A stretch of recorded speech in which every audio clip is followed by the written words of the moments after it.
So, Paul, we're here at your victory night. We're the only reporter getting a chance to talk to you behind the scenes here. What's going through your mind really right now?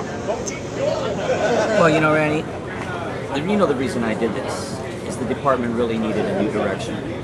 And long before the stuff that has now become public, where they try to taint the organization as scandal-ridden and corrupt, no, that's not true. The organization's a great organization. There's an overwhelming number of men and women who don that badge every day and who work support in the offices are good people, hard-working people, and they're committed to one thing, making your community and my community safe. They just needed a new direction. The people just needed someone who was going to give them direction that was clear, that was consistent on a day-to-day basis, and it was sensible. And once they get that, like anything else, right, you give your employees clear, consistent, sensible direction, they'll carry out the mission. Did the voters connect with you? I think they have. Now, again, we'll find out at the polls. But yeah, but you've got what, 15 TV trucks here. I mean, you got the entire media of Southern California here tonight. So there's obviously, I mean, there must be some level of concern that something good might happen for us tonight. I'm sure. What's been the hardest part of this campaign for you? I mean, what has been the worst thing you've had to go through? And then I'm going to ask you what's been the best thing. I would say that the most difficult thing for me has been watching good, hardworking men and women suffer retribution from department management for expressing in their own time their First Amendment right to support whoever they wish in a political campaign. That has been the most troubling for me, to watch what my friends and colleagues have had to go through. But you've been around politics a long time. You've been Mayor of Gardena, you've been on a city councilman. I mean, is this... If you want to take it out on me, take it out on me. Okay. Leave these folks alone. That's been the worst thing. What's been the best thing? Having an opportunity to give people like this a rallying cry, something to rally around, something to galvanize around, that we need to get back to the business of being the best law enforcement agency in the world. If you do make it into the runoff, how many of the other people who are running right now against you do you plan to have support you? You know, I really don't know. I can imagine there's a couple of them that will probably definitely not be supporting our campaign. Right. And I don't know where any of the others. Does it matter? I don't think so. I really don't think so.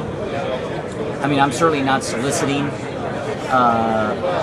anybody's support. I'm just looking to deliver a message, but we welcome any and all that want to support this effort. Who do you want to have your runoff against? Who do you want to run against in November? Well, my preference is to end it tonight on a high note. You think that's a possibility? I think it's pretty impossible, or it's pretty difficult given the large number of candidates. But you know, it really, the message, it doesn't matter who it is, whether it's Lou Vince or Pat Gomez or Bob, Olmsted, McDonald, Rogers, or Helmel. It really doesn't matter. It's about, again, delivering my message, my qualifications, and then letting voters decide if you want these qualifications or you want these.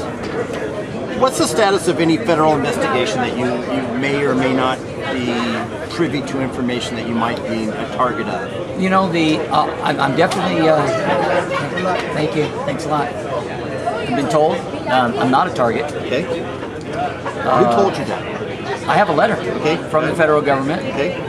And nobody had ever notified me that I was a subject until prosecution found out that I was going to be a defense witness. And then they indicated to my attorney that, well, you know, he's a subject. Anybody whose name was on any memorandum, any phone call, or in any way, shape, or form in the chain of command, everybody's a subject. I mean, that's their obligation, is to look into every aspect. So I'm not discounting it, but you know, I'm confident again, like I said out there, in what my actions were and that they were lawful. You win tonight. What's the first thing you're going to do tomorrow? Who are you going to reach out to? You know, I think the first thing I would do is I would reach out to is the police chiefs, because you have to have a working relationship with the police chiefs. And I know that they've endorsed another candidate, and that's okay. I would also reach out to the Board of Supervisors and to all the sheriffs in the state of California. To me, those are the three biggest groups that you have to have a working relationship in order to be successful in this position. What about Bob Olmsted and this guy Todd Rogers, who've been throwing the biggest grenades at you? Would you want their support? You know, or do you think they're insignificant in the No, not at all. If they were interested in supporting, I welcome any and all support. I always have, and as you've probably learned and talked to me a few times and seen my actions, I don't take any of this personally. I understand it's politics. Paul, thank you so much. Thank you. Appreciate it. Good luck to you tonight. Thank you. All right, Thanks go for get coming him. out.